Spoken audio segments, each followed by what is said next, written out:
देखिए, जन आक्रोश यात्रा का भारतीय जनता पार्टी ने निर्णय इसलिए लिया कि पिछले 4 साल में कांग्रेस की सरकार ने जो वादे विधानसभा के चुनावों में किए थे उसमें से एक भी वादा वो पूरा नहीं कर पाई। अब आप पूछोगे कौन से वादे किए थे? संपूर्ण किसानों का संपूर्ण कर्जा माफ कर दिया जाएगा। 60 लाख किसान है राजस्थान में, केवल 20 लाख किसानों का कर्जा माफ हुआ। 40 लाख किसान आज भी बेचारे इधर से उधर मारे फिर रहे हैं, उनका कर्जा माफ नहीं हुआ। दूसरा, इन्होंने वादा किया था 27 लाख बेरोजगार नौजवानों को 10 लाख वो क्या नौकरियां देंगे। आज ही वो ट्रांसपेरेंसी एक्ट के अंतर्गत जो सर्वे छपा है उसमें राजस्थान हरियाणा के बाद दूसरे नंबर पर है बेरोजगारी में, 24.6 की रेट है। और यहाँ जितनी परीक्षाएं हुई एक भी परीक्षा सफल नहीं हुई, सब में पेपर लीक, सभी पेपर लीक होने के कारण और परीक्षाएं कैंसिल हुई। और जो जहाँ परीक्षाएं हुए भी, आपने देखा RAS की परीक्षा में गोविंद सिंह डोटासरा का समधी उसमें सेलेक्ट हो गया, लड़की हो गई, बहू हो गई। और जब ये विश्लेषण किया गया तो जिनके हाईएस्ट नंबर थे रिटर्न में वो तो बेचारियाँ रह गई, और जिनके रिटर्न में नंबर कम थे पर क्योंकि इंटरव्यू में 100% नंबर मिले तो उनका सिलेक्शन हो गया। इससे ज़्यादा भ्रष्टाचार का नमूना कोई हो नहीं सकता। इसी प्रकार से अपराधों का जहाँ तक मामला है, 27,000 से ज़्यादा महिलाओं के साथ 4 साल में बलात्कार की घटनाएं, 8.5 लाख से ज़्यादा मुकदमे थानों में दर्ज हुए, 1,61,000 महिलाओं के उत्पीड़न के मामले राजस्थान में घटित हुए, 21,000 दलितों के साथ उत्पीड़न की घटनाएं। यानी ये कैसी सरकार है?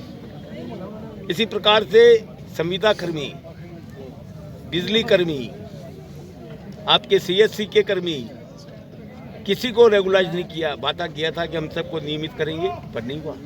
सर, जब से जन आक्रोश यात्रा चली है तब से एक पोस्टर वार की बात बहुत चल रही है, जगह जगह पोस्टरबाजी की बात चलती है, पोस्टर के जो चेहरे उनकी बात चलती है। वसुंधरा राजे जी की सरकार में आप मंत्री थे, उनके भी पोस्टर अब वापस दिखने लगे, क्या करें? वसुंधरा जी राजस्थान की नेता है, रहेगी। इसमें उनके पोस्टर पहले थे और अब नहीं है, फिर आ गए। ये आप क्या कहना चाहते हैं? राष्ट्रीय उपाध्यक्ष है तो उनके पोस्टर तो हैं ही, सब जगह हैं। बीजेपी किस चेहरे के ऊपर आगे चुनाव लड़ेगी सर? देखिए, ये संसदीय बोर्ड तय करता है, संसदीय बोर्ड तय करेगा कि किसके नेतृत्व में चुनाव लड़ना है। पर हमारी पार्टी सामूहिक नेतृत्व में विश्वास रखती है और सामूहिक नेतृत्व के कारण सब लोग मिलकर के चुनाव लड़ेंगे और फिर संसदीय बोर्ड जिसको तय करेगा वो मुख्यमंत्री बनेगा।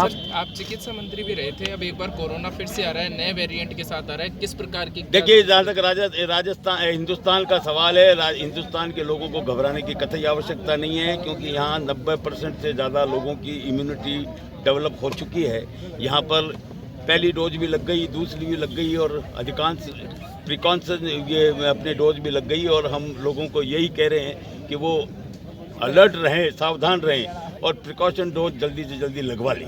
इसलिए हिंदुस्तान में कहीं पर कोई किसी प्रकार की अभी तक कोई खतरे की संभावना नहीं है। आपने कहा कि राहुल गांधी जैसे चले गए हैं यहाँ से यात्रा के बाद में, तो जिस बार में हाथ मिलाया था गहलोत जी ने तो देखिए, ये तो आपने मतलब क्या कहते हैं उसको कि हाथ कंगन को आरसी, क्या पहले एक बार हाथ मिलवाया था तो गद्दार, वो क्या उन्होंने निकम्मा निकाला का, दूसरी बार हाथ मिलाया तो उन्होंने गद्दार का, अब तीसरी बार हाथ मिलाया तो देखो क्या कहते हैं। सर, उनके जाने के बाद में क्या वापस वो विवाद शुरू हो जाएगा पायलट वर्सेस गहलोत? विवाद तो शुरू है ही, वो तो थम गया था राहुल गांधी के डर के कारण।